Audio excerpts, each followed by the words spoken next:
precisamente, ¿no? Porque hay personas que quedan fuera, que quedan marginadas y a las que hay que atender de otra forma porque la educación formal no lo consigue. ¿Cuáles son los factores que influyen en la desigualdad educativa? Para hablar solo de dos, ¿no? Uno es la diferencia en las capacidades, o sea, los individuos no solo somos distintos y hay diferencias de origen porque procedemos de familias y de culturas y de entornos distintos, sino también porque las capacidades de todos los individuos no son las mismas, de todos y cada uno de los individuos no son las mismas, ¿no? Y eso a veces parece que no es tampoco muy correcto decirlo así, pero es así, ¿no? Y hay que tener en cuenta que los currícula educativos los han hecho siempre las clases dominantes y los han hecho a la medida de las clases dominantes, ¿no? Y por lo tanto hay ciertas habilidades y ciertas capacidades que no se tienen muy en cuenta porque no son las que han dominado, ¿no?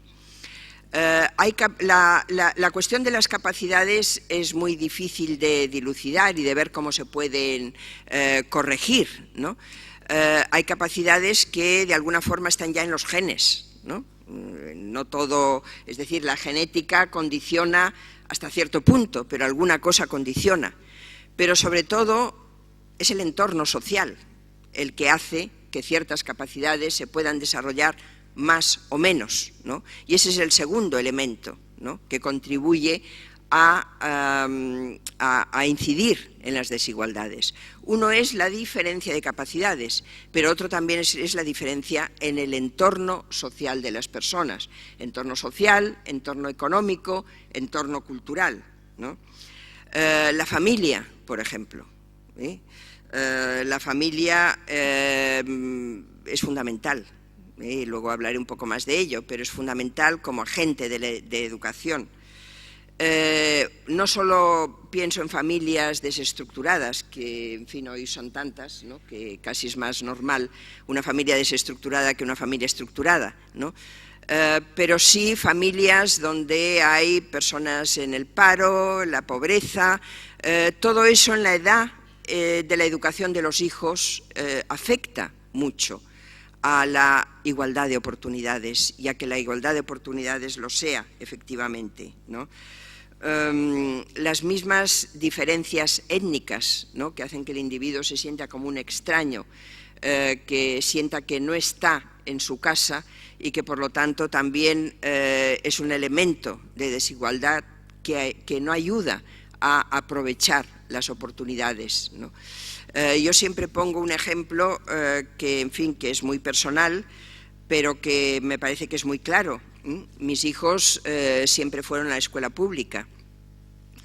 La escuela pública, en la época en que mis hijos iban a la escuela, fue la época de la transición política, la transición a la democracia.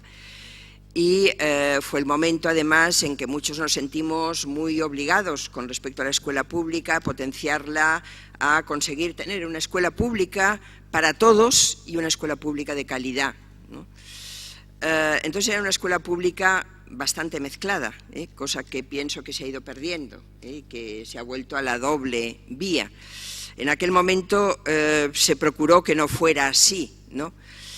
Aún así, ¿no?, mis hijos, que eran hijos de padre y madre catedráticos de universidad, en la escuela pública eran una rara avis, ¿no? Y claro, el entorno familiar que tenían ellos y unos pocos más, comparado con el entorno familiar de la mayoría, es que no tenía nada que ver, ¿no?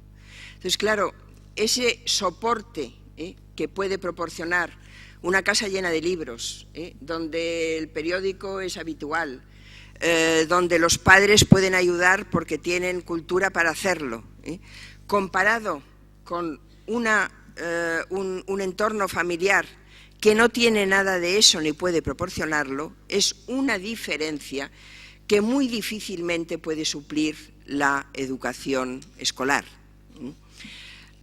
Por lo tanto, hay que tener en cuenta eso. Pasa lo mismo con la salud. Con la salud pasa, parece que no, pero pasa también lo mismo. Es decir, la protección de la salud no es igual en las personas que tienen medios para entender una información médica, para entender una receta médica, para saberse organizar su tratamiento y para convencerse de que hay que llevarlo a cabo, de aquellas personas que están en un entorno donde todo eso no es lo fundamental, no es lo más importante, ¿no? Y por lo tanto la protección de la salud, aunque formalmente sea la misma para todos, acaba no siendo la misma, ¿no? Porque el entorno no lo facilita. Quiero decir esto para que lo tengamos muy en cuenta, ¿no? Sobre todo en estos momentos de crisis en que, ya digo, se está reduciendo precisamente aquello más básico, aquello más primario, que tengamos en cuenta que esas reducciones acaban afectando siempre y primordialmente a los más desfavorecidos. Tercera cuestión. ¿Quiénes son los agentes de la educación? ¿Quién debe educar, ¿no? Este es un gran tema, aunque parezca un tema muy obvio.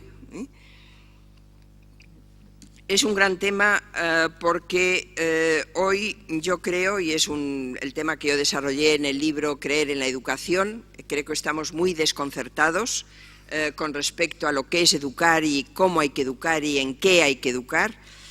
Y también quiénes son los que deben educar.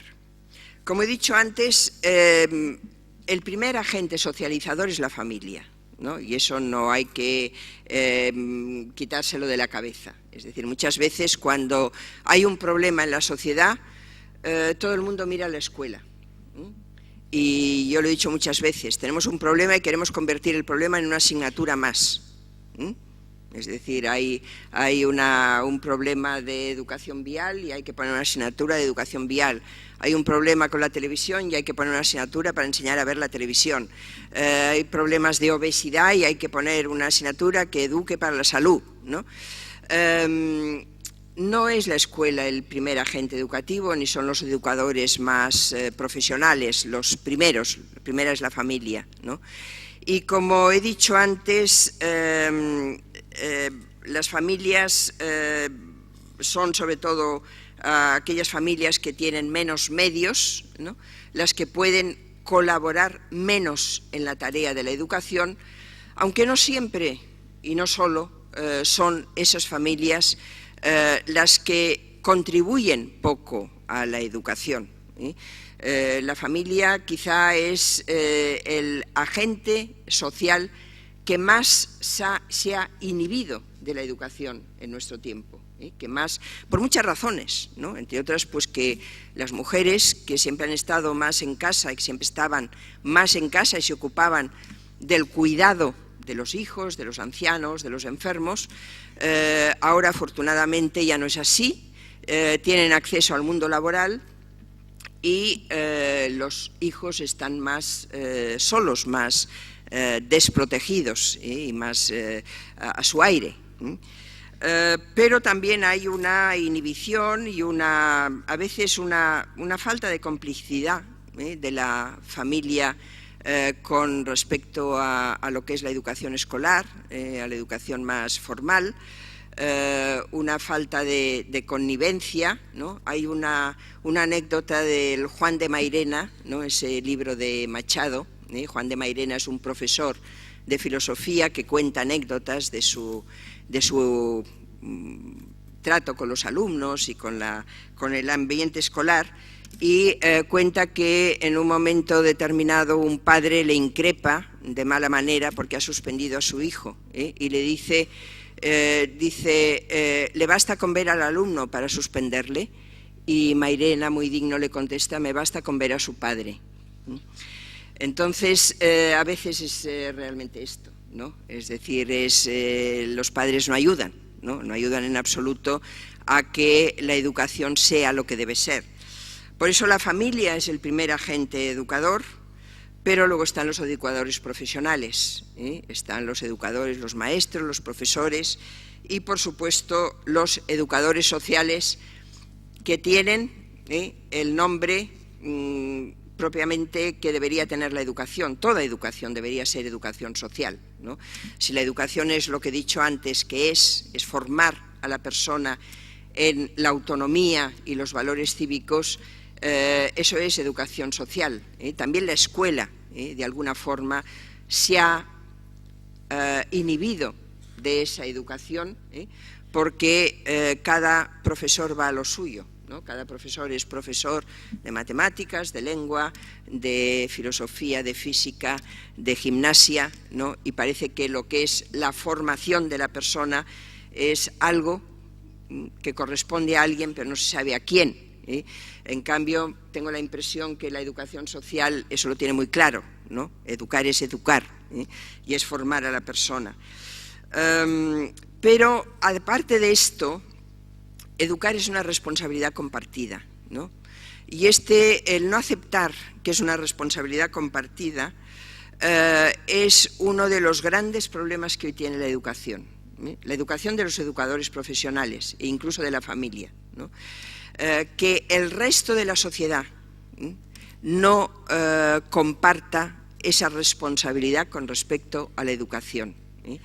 Hay una frase que se ha repetido muchas veces que dice que para educar a un niño hace falta la tribu entera, y es totalmente cierto.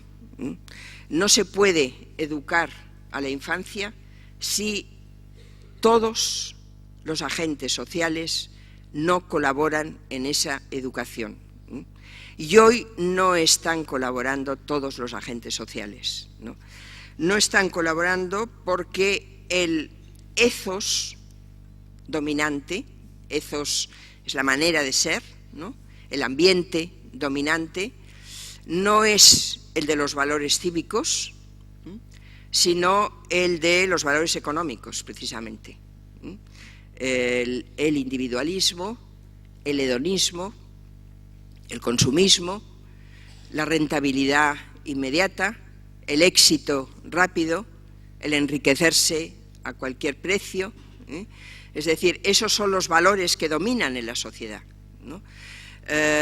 Eso es lo que todo el mundo aprende por ósmosis, sin necesidad que se le enseñe, ¿no?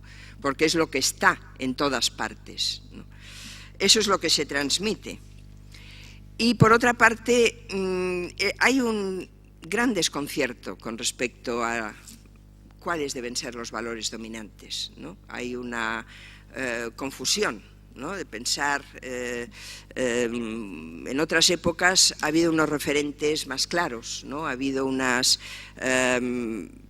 por desgracia, porque quiero decir que el no tener unos referentes muy fijos, muy claros, es bueno, es una señal de progreso, es el que la sociedad es plural, ¿no? Y cada cual pues estructura su vida como piensa que es mejor. Yo siempre pongo un ejemplo, ¿no? Que es el de todas esas novelas de mujeres adúlteras que hay en el siglo XIX, ¿no? Madame Bovary, Ana Karenina, La Regenta, ¿no? En todas ellas, ¿no? Hay una mujer que, porque busca la libertad en el adulterio, es absolutamente rechazada por la sociedad, porque esa mujer ha perdido el honor, y porque no tiene derecho a vivir con los demás, hasta el punto de que en muchos casos esas mujeres se suicidan, ¿no? Eso hoy no pasa, por suerte. Quiere decir que la sociedad es mucho más permisiva, es mucho más tolerante, pero esa tolerancia nos ha hecho perder unos referentes claros, ¿no? Que nos confunden a la hora de decir cuáles son los valores fundamentales y a la hora de defender esos valores fundamentales. Por eso yo también digo siempre, la educación tiene que ir a contracorriente. No son los valores dominantes los que hay que inculcar a través de la educación. Son valores que no son los que dominan, que son los que deberían dominar, pero no dominan. Cuando decimos que que la crisis económica puede ser buena, antes en la mesa de antes no sé quién lo decía, ¿no? Que la crisis, y yo creo también que es cierto, ¿no? Que la crisis puede significar pues es una época crítica, una época de reflexión para cambiar. El cambio tiene que ser un cambio de valores, tiene que ser un cambio de prioridades. No todo debe ser solo buscar el enriquecimiento más fácil y más inmediato, la rentabilidad económica, el éxito, el reconocimiento social, sino unos valores más espirituales, habría que decir, ¿no? Que finalmente son básicos para la convivencia y son fundamentales para vivir mejor, incluso para ser más felices, ¿no?